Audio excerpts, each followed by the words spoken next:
if you would. Thank you, Pat. Right.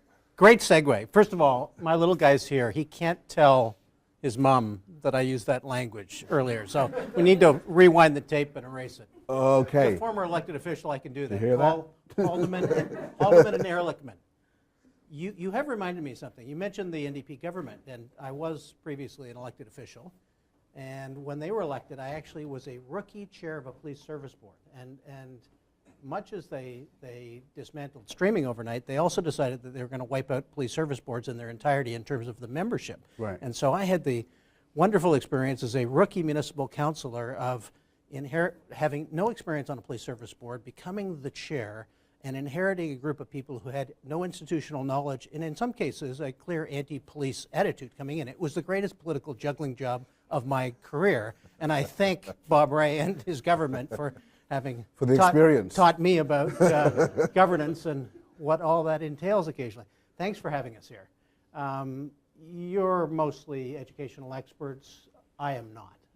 I run a community foundation in Hamilton. You're going to hear from two of my very capable staff and some of our partners who are in the room. I'm going to give you a quick setup and context piece because we're thankfully one of the oldest and one of the largest community foundations in the province of Ontario. We have a long and rich history, particularly with a focus on social justice. I think it's fair to say, if you read any of your Toronto newspapers, that Hamilton is the fastest changing mid-sized city in the country, which comes with some decided benefits, but it also comes with some challenges. As a context piece, about 15 years ago, our board did something that no community foundation board in the country had done to date, which is to say that there was one overarching issue on which we were going to focus all of our resources, our capital, our network, our knowledge, and our ability to make systems change. And that was poverty and inner city neighborhoods. And we did that for reasons that were, I think, well justified in a recent national award-winning series that the Hamilton Spectator did, an investigative piece called Code Red that was really focused on poverty by postal code in our community. Hamilton is historically the industrial heartland of the country. When free trade and globalization and automation happened, it decimated our industry. So for those of us of my age who paid their way through school with summer jobs at Stelco or Firestone or Westinghouse, and whose families for generations had made good livings and held together neighborhoods and had good benefit packages because of the strength of our industry, that vaporized almost overnight in a period between about 1980 and 1990. And we really, in many respects, approximated Cleveland and Pittsburgh and Toledo and other Rust Belt cities, both demographically and geographically, more so than most other Canadian cities, maybe with the exception of the Lower East Side of Vancouver or the north end of Winnipeg. I mean, we clearly have a segregated, concentrated poverty issue that has overwhelmed many things. Now, notwithstanding the fact that we're now in the midst of a robust rebound and have led the GTHA for the last 8 or 9 years with incredible assessment growth, new investments, about $1 billion a year in new building permits, we still have a huge problem with concentrated poverty. And how does that play itself out? Well, the Code Red series identified a number of really pretty bleak outcomes. 21-year life expectancy gap between impoverished and affluent neighborhoods, rates of low birth weight babies and fetal alcohol syndromes that would exceed what you'd see in sub-Saharan Africa or in parts of Detroit or the south side of Chicago, and graduation rates that really in lower income neighborhoods suggested to us that our educational system was really being challenged by the impact of concentrated poverty. One postal code in the last census in inner city Hamilton, the northeast end, had about 400 kids in the 16 to 24 catchment, precisely 0 of whom were enrolled in post-secondary education.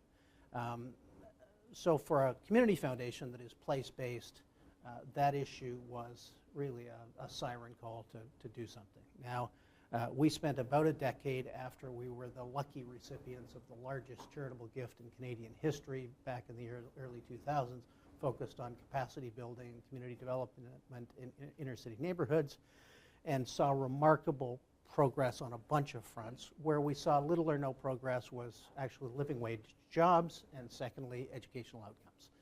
We're not the Chamber of Commerce and we're not the Economic Development Department, so the living wage jobs was not something that we could directly take on, but we did think that we could take on educational outcomes.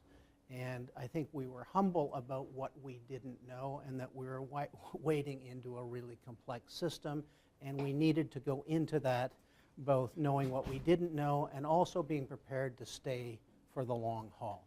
Our board made a commitment for not less than 10 years. It's a $10 million commitment, which we're a $200 million endowment. It's a pretty significant long-term commitment. And we got very lucky in that we found early partners with the Fairmount Foundation, Heidi Bell-Silly, who was born and raised and educated in the Hamilton Public School System, and with the Higher Education Quality Council, who have become really our partners and really the research horsepower that helped us shape the programs that you're going to hear a little bit about from both Matt and Jen. I've now exhausted my time, gone on way too much because you introduced the Bob Rae government and all of that stuff, and it caused flashbacks for me, and I wasted my time on that. But I think what we're going to tell you a little bit about is the learning journey that we took to determine where we wanted to intervene educationally, and then some of the facets that went into shaping the program that is Abacus, something we're really proud of, and something that I think we've attracted a fair bit of interest in from across the country. So with that, Matt Goodman. Great. Thank you. Did you have a bad experience with the Bob Rae government? No. Yes. I remember I was at Western when they were elected, and I remember people in the dorm where I was living. I remember some young women running down the hallway saying, "My father and my mother say we have to leave the province because the end." That's what I remember.